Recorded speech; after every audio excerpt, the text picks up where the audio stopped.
Good morning বন্ধুরা, তোমরা কেমন আছো? আশা করি সবাই ভালো আছো। আমি বৈশাখী বলছি। আমার আর একটি নিউ ব্লগে সবাইকে অনেক অনেক স্বাগত জানাই। সকালবেলা ছাদে উঠেছি, এখন 8টা খানিক বাজে সকাল। তো আজকে ছাদের থেকেই ব্লগটা শুরু করছি তোমাদের সাথে নিয়ে। আশা করি আমার ব্লগটা তোমাদের ভালো লাগবে। কালকে রাত থেকে তো প্রচুর বৃষ্টি হচ্ছে আমাদের এখানে। কালকে ঘুমোতে গেলাম রাত্রি 12টার সময়, দেখি ঝমঝমিয়ে বৃষ্টি আসলো। সারা রাত্রি বৃষ্টি হচ্ছে, কেননা পরের দিন সকালবেলা ঘুম থেকে উঠে যখন দেখি মানে রাস্তাঘাট একেবারে ডুবে গেছে, ড্রেন ডুবে, খালটাল ডুবে জল উঠে গেছে। এত করে বুঝলাম যে কালকের সারা রাত্রি বৃষ্টি হয়েছে, জানো তো। আর এদিকে আমাদের সবুজ মোমো বেরিয়ে গেছে, আর আমার রান্নাবান্নাও কমপ্লিট। আর আমাদের দেখো বাড়ির পাশে জমিতে লোকের ঘরে বাড়ি হচ্ছে, এত বৃষ্টিতে লোকজন কাজ করতে এসছে, ভিজে ভিজে কাজ করছে, জানো তো। কী করবে আর। তো দেখো এখানে এই যে কয়েকটা জামা কাপড়ও পড়ে আছে, ওগুলো কাচাকাচি করব। আর এই যে গ্রিলের উপরে জল জমে গেছে, দেখতেই পাচ্ছ। বৃষ্টি হলেই না আমি এই গ্রিলে যে জল জমে না, হাত দিয়ে এরকম এরকম টেনে দিই বৃষ্টির ফোঁটাগুলো, আমার বেশ ভালো লাগে। আর গ্রিলটাও কী হয় বলো তো, জল জমতে জমতে না মরচে পড়ে যায়, নষ্ট হয়ে যায়, জানো তো। দিয়ে পাল্লাটা বন্ধ করে দিলাম, জোর বৃষ্টি আসছে দেখছি এখন, মানে জল ছিটে আসছে ঘরের ভিতরে, এই জন্যই। আর আমি পাল্লাটা বন্ধ করে চলে এসেছি এখানে জামা কাপড় কাচবো।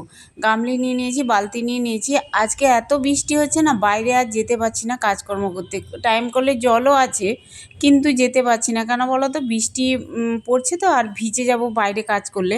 ভিজে গেলেই জানো তো ঠান্ডা লেগে যাবে, আমার আবার ঠান্ডা লাগার ধাত আছে। একটু মাথায় বৃষ্টির জল পড়লেই যেন হাঁচি চলে আসে, জানো তো। ওই জন্য ভাবলাম আমি আর যাব না বাইরে, যতই টাইম কলের জল থাক না কেন আমি ঘরের ভিতরেই ধুয়ে নেব এগুলো। আর এই যে দেখো একদম সার্ফ নিয়ে নিয়েছি গামলিতে, গামলিতে করে সমস্ত জামা কাপড় ভিজিয়ে দেবো।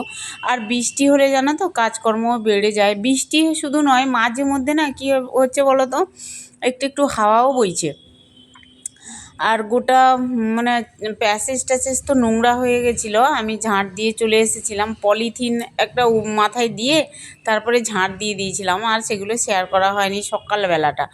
তো আর ক্যামেরা ট্যামেরা ভিজে যাবে, এই জন্য আর নিয়েই যাইনি। তো যাই হোক, ঘর বাড়ি চারিদিকে পরিষ্কার পরিচ্ছন্ন করে সকালবেলা মোটামুটি ছেলে মেয়েকে মানে টিফিন টিফিন দিয়ে আমার রান্নাবান্নাও কমপ্লিট। এখন তোমাদের মাঝে সমস্ত সকালের কাজকর্মগুলো করব আর কি। তো ছেলে মেয়ে বেরিয়ে গেছে, ছেলে মেয়েকেও মানে খাওয়া দাওয়া বলো বা টিফিন টিফিন এগুলো সব রেডিই করে দিয়েছিলাম একদম সকালবেলা ঘুম থেকে উঠে। আমার তো যেন সকালবেলায় রান্না টিফিন এগুলো করতেই হয়। আবার দুপুরে যা কিছু লাগে বা তরকারি টরকারি থাকে না, আবার রান্না করি, এইরকম হয়। প্রত্যেক দিনের রুটিন এগুলো থাকে। তবে আজকে না রান্নাবান্না আমি সকাল সকাল করে নিয়েছি। আর ঘরের কাজকর্মও করছি এখন, আস্তে ধীরে করব। সবাই বেরিয়ে গেছে, হাজব্যান্ড ছেলে মেয়ে সবাই বেরিয়ে গেছে, আর শাশুড়ি মা আমি আছি। আর আমার কথাবার্তার মধ্যে ওই শাশুড়ির সঙ্গেই কথা বলি বেশি। তো যাই হোক, মা তো ঘুমোয়, মানে দেরি করেই ঘুম থেকে ওঠে সকালবেলা, তোমরা জানো। যারা আমার ডেলি ব্লগ দেখো তারা তো অবশ্যই জানো। মা ওঠে ঠিক 10টা, 10:30, 11টা এরকম, তারপরে চা খাবে। আর মানে টুকটাক কিছু হয়তো বললাম সবজি কেটে দিতে, মা সবজি কেটে দেয়। আবার আমি তাড়াতাড়ি করে কেটে নিই, মার একটু ধীরে মানে সবজি কাটে তো মা, আর ধীরে কাজকর্ম করে, বয়সও হয়ে গেছে। তবে সময় হাতে থাকলে আস্তে আস্তে টুকটুক করে আমি বলি একটু কাটো, আস্তে আস্তে বসে আমি অন্যান্য কাজগুলো করে নিই। এই হচ্ছে আমার সুবিধে হয় মা আছে বলে, মানে শাশুড়ি মা আছে বলে। আর এখন দেখো এই যে জামা কাপড়গুলো গামলিতে ভিজিয়ে দিয়েছি, এগুলো কাচাকুচি করব। আর এখন দেখো এই যে বারান্দায়, ছোটো বারান্দাটা এত বৃষ্টি আর ঝড় হয়ে না পুরো কালো হয়ে গেছিলো ধুলোতে, জানো তো। বৃষ্টির জল পড়লে আর ধুলোগুলো কিন্তু ঝাঁট দেওয়া যায় না, এই জন্য ভিজা কাপড় দিয়ে আমি ভালো করে মুছে নিচ্ছি। আর ওদিকে ঘরটার ঝাঁট দেওয়া হয়নি এখনও, যে ঘরটার ঝাঁট দেবো। এখন এইখানে বসছিলাম যখন, একটা ভিজা কাপড় দিয়ে প্যান্ট দিয়ে ভালো করে এই যে মুছে নিলাম বারান্দাটা। আর ঘরের ভিতরে যাব, কাজকর্ম করব। বিছানা টিছানা গোছানো আছে, কিন্তু ঝাড়পুছ করা হয়নি আজকে সকালবেলা। এই যে দেখো আমার হাজব্যান্ড না বিছানাটা গুছিয়ে দিয়ে গেছিলো, বালিশ টালিশ বা মশারি টশারি পাট করে দিয়ে গেছিলো, কিন্তু কি বলো তো, এই যে ঝাড়া হয়নি। প্রতিদিন তো আমি এইরকম ঝাড়ু দিয়ে রাখি, আর মানে ঝাড়া থাকলে বিছানাটা পরিষ্কার থাকে, আর ধুলোবালি থাকে না, ঘুমোলে গায়ে পিঠে লাগে না ধুলোবালি আর কি। এই হচ্ছে ব্যাপার। এখন বিছানাটা ঝেড়ে নিলাম, আর বারান্দার ঘরে বিছানাটা তো ঝেড়েই নিয়েছি। আর এখন এই যে ঘরটা ঝাঁট দিয়ে দেবো, ঘর তো মুছতেই হবে। আর বৃষ্টি হলে কি হয় বলো তো, ঘর দুয়ার না স্যাঁতস্যাঁতে হয়ে যায়, মুছলেও না তাড়াতাড়ি শুকোয় না, আবার ফ্যান চালাতে হয় তারপরে শুকোয় অনেক পরে, আবার স্যাঁতস্যাঁতে ড্যাম ওয়েদার হয়ে যায় আর কি। চারিদিকে তো এমনি বৃষ্টিতে চারিদিকে স্যাঁতস্যাঁতে ওয়েদার, আর এমনি ঘর মুছলেও মানে কী হয় বলো তো, শুকোতে দেরি হয় আর ভেজা ভেজা থাকে।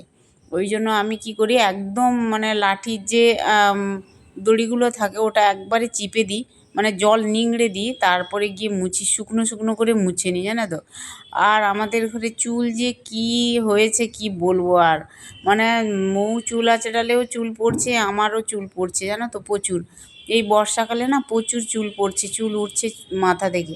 আর আমার শাশুড়ি মা কী করে বলো তো, এই যে ঝাঁট দিই না আমি, আর প্রচুর চুল থাকে বলে মা কী করে বসে বসে চুলগুলো বাছে, বসে বসে অনেক চুল বাছে, কি বলবো আর। বলবে তোদের যে কত চুল ওঠে, মা তো নিচে চুল আঁচড়ায় না, মা আঁচড়ালেও মানে ছাদের উপরে উঠে যায়, আস্তে ধীরেও তার আঁচড়ায় মা। তো মার অত হয় না, কিন্তু আমাদের এত চুল উঠছে কি আর বলবো, সারা ঘরময় চুল। আর আমার শাশুড়ি মা বলবে, এত চুল প্রতিদিন কোথা থেকে আসে, এত চুল প্রতিদিন কোথা থেকে আসে, এইরকম বলবে। আমি বললাম তোমার তো লাভ, তুমি তো চুল টুল বাছো বসে বসে, তোমার কাজ নেই আর চুলগুলো বাছো, বেশ অনেক কটা চুল জমিয়েছো বা জমাচ্ছ, এইরকম বলি আমার শাশুড়ি মাকে আর কি। মা খুব মানে টুকটুক কাজগুলো করতে বেশ ভালোবাসে আর কি। তো যাই হোক, আমি কাজ করতে অতটা দিই না আমার শাশুড়ি মাকে, একটু সবজি টবজি মা কেটে দেয় মাঝে মধ্যে বসে, নাহলে তাড়াহুড়ো করে হলে আমি কেটে নিই। আর সকালবেলা তো মা ঘুম থেকেই ওঠে না, তার মধ্যেই আমার অর্ধেক কাজই হয়ে যায় রান্নাঘরে। আর আমি তো অনেক সকালে ঘুম থেকে উঠি, আমার কাজগুলো কিন্তু রান্নাঘরে হয়েই যায়। আর ধরো টিফিন বানানো, ভাত রান্না করা, এগুলো কমপ্লিট করে ফেলি।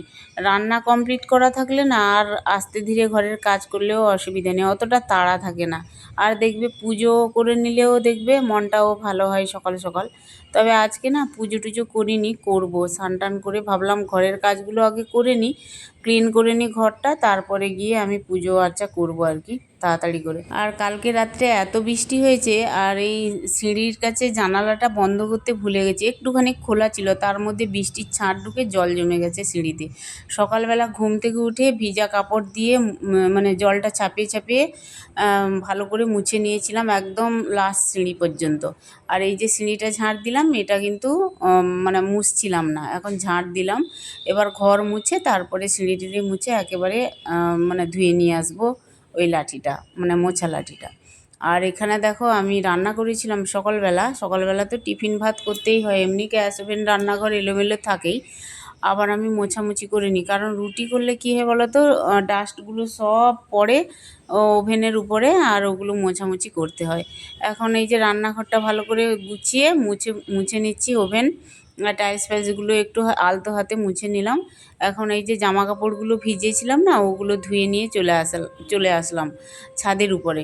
আজকে যেহেতু বৃষ্টিও হচ্ছে, তার মধ্যে হাওয়াও দিচ্ছে জানো তো। এই যে দেখতেই পাচ্ছ, গামছাটা শুকো দিয়েছে, আমার হাজব্যান্ড দিয়ে দিয়েছিল শুকোতে। হাওয়াতে কিন্তু জামা কাপড় শুকিয়ে যাচ্ছে অর্ধেক, আর বৃষ্টির সাথে সাথে আর হাওয়াও দিচ্ছে আর কি। তো ছাদের উপরে বেশ ভালো লাগছে। আর যত বৃষ্টি হচ্ছে কি না, গরম একটুও কমছে না জানো তো, এত গুমোট লাগে ঘরের ভিতরে, একটু বাইরে বেরোলে বা ছাদে উঠলে একটু হাওয়া লাগে। তো দেখো জামা কাপড়গুলো একেবারে পাতিয়ে দিয়েছি।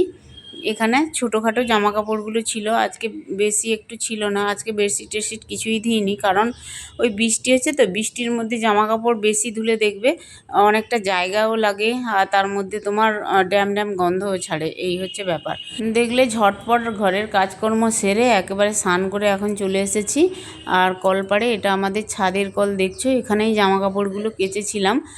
আর এখন এই যে স্নান করে নিজের নাইটিটাও ধুয়ে নিলাম, আর এগুলো পাতিয়ে দেবো, একদম শুকিয়ে দেবো, তারপরে যাব লাস্টে ঠাকুর ঘরে জানো তো।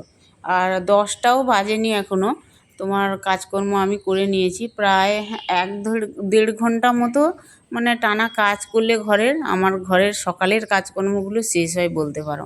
মানে বিছানাপত্র গুছানো থেকে ঝাঁট দেওয়া, ঘর মোছা, সমস্ত জায়গায় ঝাঁট দিতেই টাইম লেগে যায় আমার অনেকটাই। তাও আমি তাড়াতাড়ি করে কাজগুলো মানে করার চেষ্টা করি কাজগুলো। কিন্তু যতই তাড়াতাড়ি করি না কেন দেরি হয়ে যায় জানো তো, একটা কাজ করতে গেলে আরও একটা কাজ বেরিয়ে পড়ে, এই হচ্ছে ব্যাপার আমার। তো যাই হোক, এখন ঠাকুর ঘরে চলে এসেছি, ঠাকুর ঘরটা ভালো করে মুছে নেব, তারপরে পুজো করব। আজকে কিন্তু বাজারের ফুল নেই, কেননা বাজারে যেতে পারিনি, বৃষ্টিতে বাজারে যাওয়াই যায়নি। তো হাজব্যান্ড বলছিল বাজারে যাওয়ার জন্য, আজকে আর যাইনি বাজারে, বৃষ্টি হচ্ছে যেহেতু ভিজে যাব, আর রাস্তাঘাটে তো জল জমে আছে, ওই জন্য বেরোলামই না। ঘরের কাজকর্ম করার আগেই ভাবছিলাম যে একটু বাজার থেকে ঘুরে আসি, ফুলও আনবো আর মাছ টাছ নিয়ে আসবো, কিন্তু আর ইচ্ছে হলো না, বৃষ্টি হলেই না আর অলসতা লাগে, ভালো লাগে না, রোদ ঝলমলে হলে খুব ভালো লাগে। তো যাই হোক, এখন ঠাকুর ঘরটা মুছে নিচ্ছি। আর ঠাকুরের পুজো আগে করব কি, মনের শান্তি থাকে না, ঘরের কাজকর্ম শেষ না করে ঠাকুর ঘরে আসতে ইচ্ছে করে না। তো ঘরটা পরিষ্কার করে তারপরে ঠাকুর ঘরে আসলে পুজো করলে একটু মনের শান্তি পাওয়া যায় জানো তো। তো যাই হোক, এখন সমস্ত ঘর পরিষ্কার পরিচ্ছন্ন করে চারিদিকে একেবারে পরিষ্কার করে মনের শান্তি নিয়ে ঠাকুর ঘরে বসলাম পুজো করতে। আর ধূপ দ্বীপ এগুলো তো জ্বালিয়েই দেবো। তার মধ্যে ঘরের কয়েকটা টগর ফুল হয়েছিল, বাগানে তুলে নিয়ে এসেছি। আর দূর্বা ঘাস, বেলপাতা, তুলসী পাতা এগুলো তো বাড়িতেই আছে, মোটামুটি পুজো হয়ে যাবে। আর পুজোটা করে নিই, তুলসী তলায় একটু জল দেবো, ব্যাস। এই হচ্ছে ব্যাপার। রান্নাবান্না তো আজকে কমপ্লিট, আজকে আর দুপুরে রান্নাবান্না করব না, এই ঘরের কাজগুলো তোমাদের দেখালাম আজকে। আর আমার ভিডিও কেমন লাগে অবশ্যই কমেন্টে জানিও, আর ভালো লাগলে লাইক কমেন্ট সাবস্ক্রাইব করে আমার পাশে থেকো বন্ধুরা। তো চলো, এখন পুজো কমপ্লিট করে নিচ্ছি, আর শঙ্খটা বাজিয়ে দিচ্ছি, দেখতেই পাচ্ছ, শঙ্খ বাজিয়ে দিলাম। আর এখন তুলসী তলায় একটু জল দেবো। এই যে দেখো, মেঘ ঘোর হয়ে গেছে, বেদিকে বৃষ্টি হচ্ছে, আর ওই জন্য আর আজকে কোথাও বেরোবো না, ঘরের মধ্যেই থাকবো। আর সকাল সকাল মানে কাজকর্ম সেরে একটু রেস্ট নেব।